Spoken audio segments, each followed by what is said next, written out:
Okay. Hello students, good morning. In the previous video, I have explained the parts of reporting clause, and I have explained the first rule. When verb of reporting clause belongs to any present or any future tense, then the tense of reported speech does not change. मैंने कुछ ऐसे ही आपको बताया था. मैं आपको narration पे ही लेके जाऊंगा. उसके पहले मैं आपको एक 5 चीज़ बताना चाहूँगा. लाइफ में अगर कुछ करना है तो 5 पॉइंट हैं जिन पर आप बिल्कुल क्लियर हो जाइए. नंबर 1 मोटिवेशन, दूसरा है एजुकेशन, तीसरा है पैशन, चौथा है पैशियंस, पैशन, पैशियंस और डायरेक्शन. आपको कोई मोटिवेट करने वाला व्यक्ति हो, दूसरा आपकी स्वयं की शिक्षा आपकी हो, तीसरा आपके पास जुनून हो.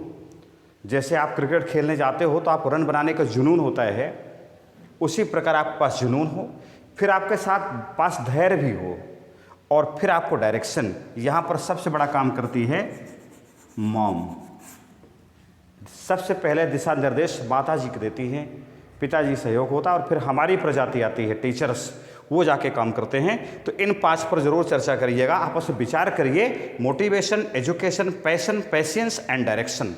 अब मैं सीधे नरेशन पे जाऊंगा. Yesterday I have explained that if the verb of reporting clause belongs to any present or belongs to any future, and when we try to it change into indirect speech, the tense of reported speech does not change. ये मैंने कल बताया था. मैं आपको बताऊंगा, यदि reporting class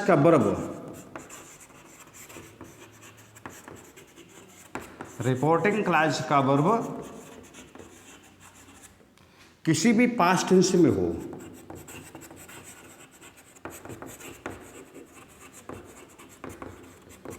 तो रिपोर्टेड स्पीच के टेंस में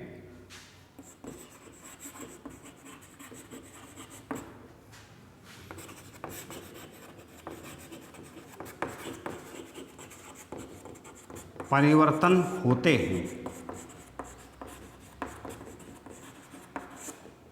परिवर्तन होते हैं. हम एक तरफ लिखने का प्रयास करूंगा मैं डायरेक्ट स्पीच, एक तरफ आपका जाएगा इनडायरेक्ट स्पीच.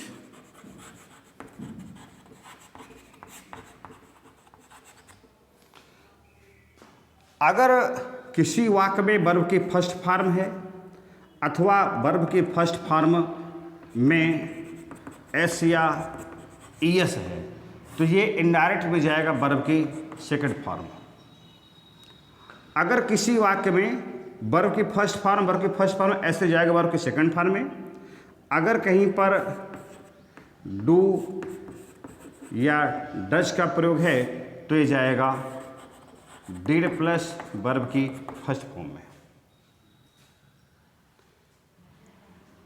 यदि किसी वाक्य में इज, एम, आर है तो जाएगा ये वाज, वेयर में.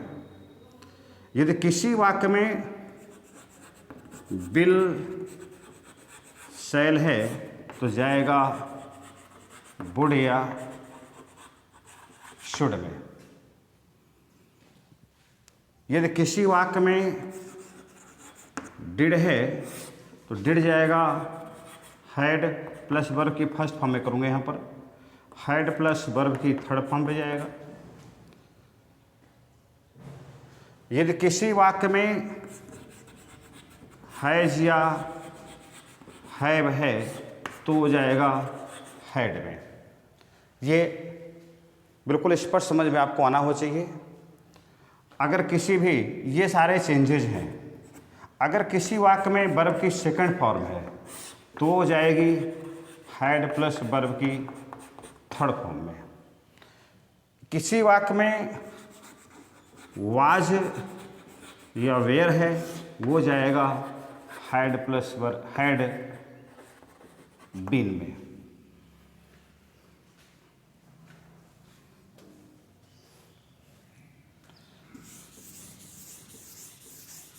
अब मैं आपको इसी में रहूँगा, अभी चेंज ऑफ टेंस पे ही.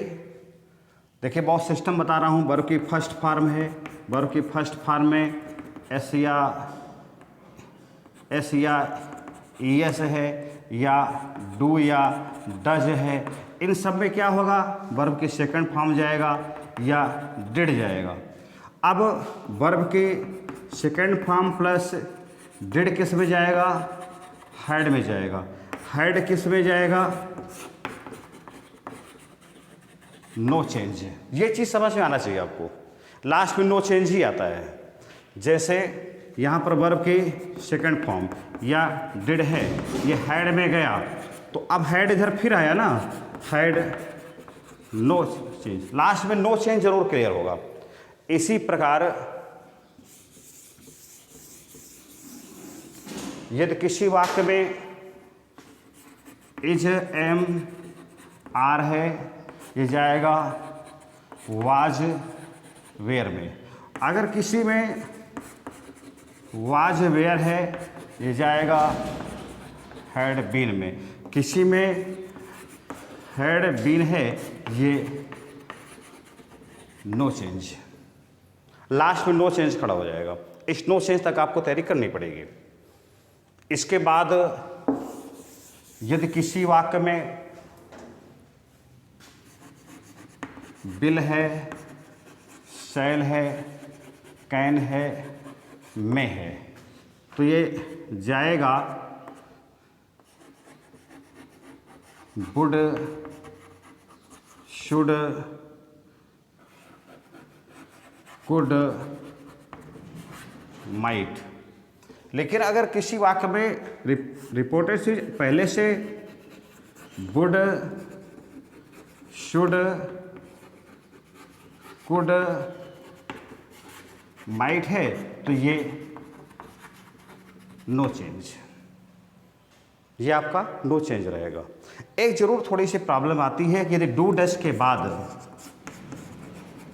बाद नॉट का प्रयोग ना हो तो ये डिड में नहीं जाते हैं, ये डिड में बिल्कुल नहीं जाएंगे, ये सीधे वर्ब की सेकंड फॉर्म में जाएंगे। जैसे सी सेड,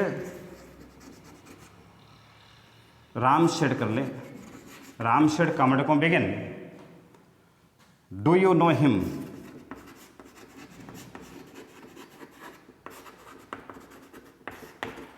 तो आएगा राम आस्क्ड इफ, फिर भी हम मानेंगे ही, चूंकि यहां पर नॉट नहीं था तो सीधे न्यू हो जाएगा, न्यू हिम। ये थोड़ा सा परिवर्तन है, बाकी सब नो चेंज पे ही जाते हैं। इसके बाद मैं चलूंगा चेंज ऑफ प्रोनाउन पर।